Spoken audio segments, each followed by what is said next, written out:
What happens when Hollywood's most legendary tough guy walks into a den of daytime television hosts who think they can push him around?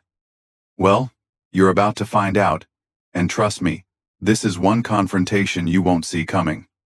Clint Eastwood, the man who made careers out of staring down bad guys and delivering justice with a whisper, found himself face to face with Joy Behar in what started as a routine promotional appearance, but quickly spiraled into television chaos.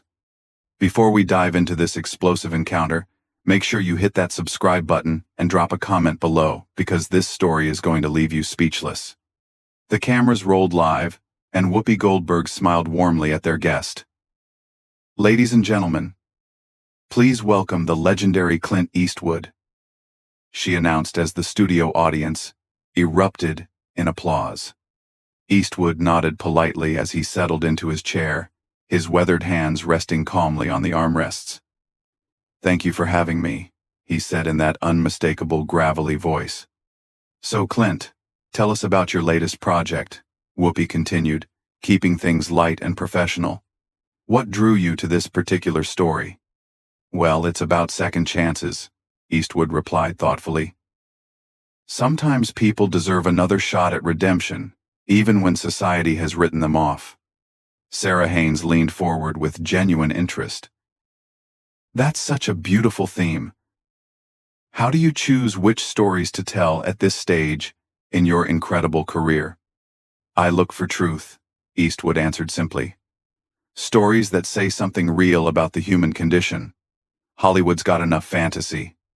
The conversation flowed naturally for several minutes, with Eastwood sharing insights about his directing process and working with actors. The studio audience was clearly captivated by his presence and wisdom. But Joy Behar had been unusually quiet, sitting back in her chair with a knowing smile. She had been waiting for her moment, and now she saw it. "Clint, can I ask you something?" Joy interjected, her tone shifting noticeably. "You talk about truth and redemption, but don't you think some of your past comments about certain political figures might contradict that message?" The temperature in the studio seemed to drop several degrees. Whoopi shot Joy a warning glance, but it was too late. Eastwood's eyes narrowed slightly as he turned to face Joy directly. "Which comments would those be, Joy?" "Oh, Joy said with false sweetness. "Your support for politicians who shall remain nameless but who have made some pretty questionable statements about women and minorities." "I don't recall making any statements that disparaged women or minorities," Eastwood replied evenly, his voice carrying that familiar steel edge that movie audiences knew well. "But by association," Joy pressed on, clearly enjoying herself, "don't you think your political endorsements send a message?" The other hosts exchanged uncomfortable glances. This wasn't the direction anyone had planned for the interview to go. Eastwood leaned back in his chair and fixed Joy with a stare that could have frozen water. "Young lady, I've been in this business since before you were born. I've worked with people of every background, every political persuasion, and I judge them by their character, not their party affiliation." "Young lady?" Joy's voice rose an octave. "Excuse me, but I think I have every right to ask tough questions of my guests. And I have every right not to answer gotcha questions from someone who's more interested in creating controversy than having a conversation." Eastwood shot back, his calm demeanor never wavering despite the edge in his voice. Joy's face flushed red. "Gotcha questions? I'm asking about your public statements, Clint. That's called journalism. Is that what we're calling it now?" Eastwood replied with a slight chuckle that somehow made the insult even more cutting. "In my day, journalism involved research and facts, not fishing expeditions." Whoopi tried to intervene. "Let's maybe get back to talking about your film, Clint." But Joy wasn't backing down. "No, I think this is important. You can't just come on television and expect softball questions when you've made controversial political statements." "Such as?" Eastwood's voice remained steady, but his eyes had that dangerous glint that anyone who'd watched his movies would recognize. "Well, there was that whole empty chair thing," Joy said smugly, referring to a political convention appearance from years earlier. You mean when I used a creative metaphor to make a point about political accountability? Eastwood replied. Yeah, I remember that. What about it? Don't you think it was a little, I don't know, unhinged? Joy pressed, clearly thinking she had found her angle. The studio audience was dead silent now. Even the crew members had stopped moving, sensing that something significant was happening. Eastwood leaned forward slightly, his voice dropping to that whisper-quiet tone that was somehow more intimidating than shouting. Joy, let me ask you something. How many films have you made? What does that have to do with anything? Joy shot back defensively. Just answer the question. How many films have you directed, produced, or starred in? That's not the point. I'm a television host and comedian. Right. And how many Academy Awards have you won? Joy's voice was getting higher. Again, that's not relevant to this discussion. How about this then? Eastwood continued, his tone becoming more pointed. How many careers have you launched? How many young actors have you given their first break? How many stories have you told that actually meant something to people? I entertain people every day on this show, Joy replied. But her confidence was clearly shaking. Do you? Eastwood asked with genuine curiosity. Because from where I'm sitting, it looks like you ambush guests and try to create controversy for ratings. Is that your idea of entertainment? Sarah Haynes jumped in, trying to lighten the mood. Clint, your films have entertained millions of people around the world. What's been the most rewarding part of your career? But Eastwood wasn't ready to let Joy off the hook yet. You know what, Sarah? I'll answer that. The most rewarding part has been working with professionals. People who understand that respect is earned, not demanded. People who don't hide behind a panel of co-hosts to take cheap shots at their guests. Joy's mouth fell open. Cheap shots? I'm asking legitimate questions about your political views. No. Eastwood corrected her. You're trying to create a viral moment for your social media clips. There's a difference between asking about someone's views and trying to ambush them. I'm not ambushing anyone, Joy protested. I'm doing my job. Your job is to interview guests about why they're here, Eastwood replied calmly. I came here to talk about a film I'm proud of, a story about redemption and second chances. You want to talk about politics and create drama. Whoopi made another attempt to steer the conversation. The film does sound fascinating, Clint. Can you tell us about the main character? It's about a man who's made mistakes, Eastwood said, his eyes still locked on Joy, but who's trying to do better. Sometimes the biggest obstacles aren't the ones in front of you, but the people who want to keep you defined by your past instead of letting you grow. The metaphor wasn't lost on anyone in the studio, least of all Joy, who was clearly getting more agitated by the minute. That's a beautiful message, Sarah said, clearly trying to keep things on track. Redemption is such a powerful theme in storytelling. But Joy wasn't about to let the moment pass. Speaking of redemption, don't you think some people are beyond it? I mean, when someone consistently supports divisive politics, at what point do we stop giving them chances? Eastwood's jaw tightened almost imperceptibly. Are we talking about the character in my film? Or are you trying to make this personal again? I'm talking about accountability, Joy replied with false righteousness. Public figures have a responsibility to their fans. Do they now? Eastwood's voice carried that dangerous quiet that anyone familiar with his movies would recognize. And what responsibility do television hosts have to their guests? To ask the tough questions that matter. Joy shot back immediately. No, Eastwood said firmly. To treat people with basic human decency. Something you seem to have forgotten. The other hosts exchanged panicked glances. Whoopi was frantically trying to signal the producers. But Joy was too caught up in what she thought was her moment of triumph. Human decency? Joy laughed harshly. That's rich coming from someone who's spent decades playing violent characters and glorifying gun culture. The studio audience gasped audibly. Even by The View's standards, this was crossing a line. Eastwood sat back in his chair and studied Joy for a long moment, as if seeing her clearly for the first time. You know what your problem is, Joy? Enlighten me, she replied sarcastically. You think being loud makes you right. You think being confrontational makes you brave. But all it really makes you is a bully hiding behind a microphone. Excuse me? Joy's voice reached a pitch that made everyone in the studio wince. You heard me, Eastwood continued, his voice remaining steady and controlled. You sit here day after day taking shots at people who can't fight back effectively because they're guests on your show. You think that makes you powerful, but it just makes you small. How dare you call me small? Joy stood up from her chair, her face bright red with rage. I've been doing this job for years. I've interviewed presidents, celebrities, world leaders. And how many of them left here feeling like they'd been treated with respect? Eastwood asked pointedly. How many walked away thinking that was a professional interview? Joy was sputtering now. I don't have to take this from you or anyone else. You're absolutely right, Eastwood agreed calmly. You don't have to take anything from me. Just like I don't have to sit here and let you turn what should have been a conversation about art into your personal political theater. Whoopi finally found her voice.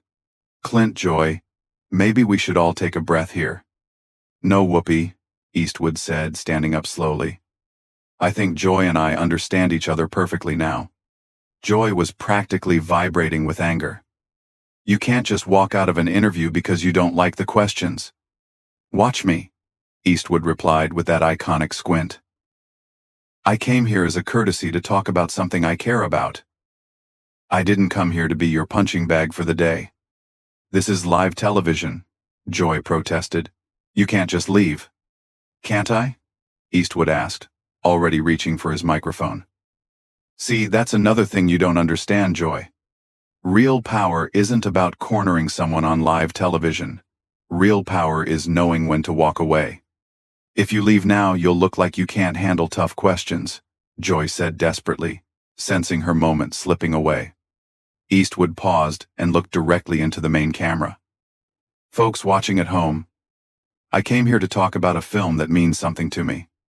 Instead, I got ambushed by someone more interested in viral clips than actual conversation.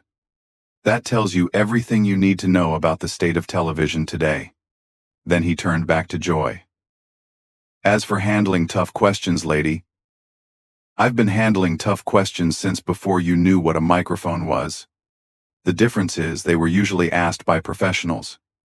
Joy's face was now purple with rage. You arrogant has-been. You think you can just insult me on my own show? The words hung in the air like a slap. The studio audience was completely silent. The other hosts looked mortified, and even the crew members were staring in shock. Eastwood slowly turned back to face Joy, and for a moment, his expression was exactly like the characters he'd played in dozens of westerns, calm and dangerous, and absolutely done with the situation. Has been, he repeated quietly. That's interesting coming from someone whose biggest claim to fame is sitting at a table talking about other people's accomplishments. The silence that followed was deafening. You could hear a pin drop in the studio as everyone processed what Joy had just said. Eastwood's expression didn't change, but somehow the air around him seemed to crackle with energy. Has been, he repeated slowly, as if tasting the words. You know, Joy, in all my years in this business, I've been called a lot of things, but usually by people who had accomplished something themselves. Joy realized she had gone too far, but pride wouldn't let her back down. I've accomplished plenty, thank you very much. Have you? Eastwood asked, his voice dropping to that whisper that was somehow more terrifying than screaming. Let's see. You've managed to insult how many guests over the years? Created how many controversies? Destroyed how many interviews that could have been meaningful conversations? I ask the questions that need to be asked, Joy replied, but her voice was shaking now. No, Eastwood corrected her. You ask the questions that get you attention. There's a difference between journalism and performance art, and you seem to have forgotten which one you're supposed to be doing. Whoopi made one final desperate attempt to salvage the situation. Clint, maybe we can start over. Joy, why don't you apologize and we can get back to discussing the film? Joy whirled on Whoopi. Apologize? For what? For doing my job? Your job, Eastwood interjected, is supposed to be entertaining and informing your audience, not attacking your guests for sport. I wasn't attacking you, Joy protested weakly. Eastwood laughed, and it was not a pleasant sound. Lady, I've been in actual combat. I know what an attack looks like. The difference is, when someone attacked me in the service, at least they had the courage to do it to my face instead of hiding behind a television show format. The other hosts were now openly staring at Joy with expressions ranging from embarrassment to disgust. Sarah looked like she wanted to crawl under the table. Even the studio audience was shifting uncomfortably in their seats. You think you're so tough, Joy said, her voice breaking slightly. Well, let me tell you something, Mr. Eastwood. This is my house. These are my rules. And if you don't like my questions, you can leave. Eastwood smiled, and it was the coldest smile anyone in that studio had ever seen. Your house? Your rules? You know what, Joy? You're absolutely right. This is your house. And that's exactly the problem. He stood up fully now, towering over the seated panel. In your house, guests get ambushed. In your house, disagreement means disrespect. In your house, creating drama is more important than creating understanding. Well, congratulations. You've built yourself quite a house there. Joy was practically sputtering. If you think you can just waltz in here and lecture me about television, you've got another thing coming. I'm not lecturing you about television, Eastwood replied calmly. I'm pointing out that what you do isn't television. It's a circus, and you're the head clown. The gasp from the audience was audible. Even by daytime television standards, this was unprecedented. How dare you? Joy shrieked, completely losing any pretense of professionalism. How dare you come on my show and insult me like this? Your show? Eastwood looked around at the other hosts. Funny, I thought this was supposed to be a panel show with multiple hosts. Turns out it's just the Joy Behar ego hour with some backup singers. Whoopi finally found her backbone. Clint, that's enough. Joy, you need to calm down right now. But Joy was beyond reason. Don't tell me to calm down, Whoopi. This man comes in here, with his holier-than-thou attitude, and thinks he can disrespect me on national television. The only person who's shown disrespect here, Eastwood said quietly, is you.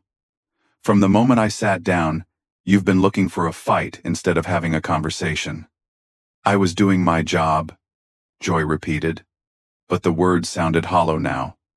No. Eastwood shook his head slowly. Your job would be asking me about my work, my process, maybe even my opinions on things related to filmmaking. Your job would be making your audience feel like they learned something or were entertained by something worthwhile. He gestured toward the cameras. Instead, you've spent the last 20 minutes trying to embarrass a guest who came here in good faith, and you've succeeded in embarrassing yourself and your show instead. Joy looked around desperately for support, but found none. The other hosts were studiously avoiding her gaze. The audience was clearly on Eastwood's side, and even the crew members were shaking their heads. Fine, she said finally, her voice cracking. If you don't want to answer real questions, then maybe you shouldn't be doing interviews. Eastwood was already removing his microphone, but he paused at those words. Real questions? You want to know what a real question sounds like, Joy? He looked directly into the main camera again. A real question would be, what drives you to keep making films at your age? A real question would be, What advice would you give to young filmmakers? A real question would be, what story are you most proud of telling? Then he turned back to Joy. But those questions require you to actually care about the answers, and we both know you don't. The studio was so quiet you could hear the camera operators breathing. Joy looked like she wanted to say something else, but for once in her career, she seemed to be at a loss for words. You know what the saddest part of all this is? Eastwood continued, his voice almost gentle now. You had a chance to have a real conversation with someone who's lived through decades of American cinema history. Instead, you chose to play gotcha games, like an amateur blogger, looking for clicks. He finished removing his microphone and set it carefully on the table. That's not just a waste of your time and mine, it's a waste of your audience's time. They deserve better than this performance you've been putting on. Joy finally found her voice again, but it came out as a screech.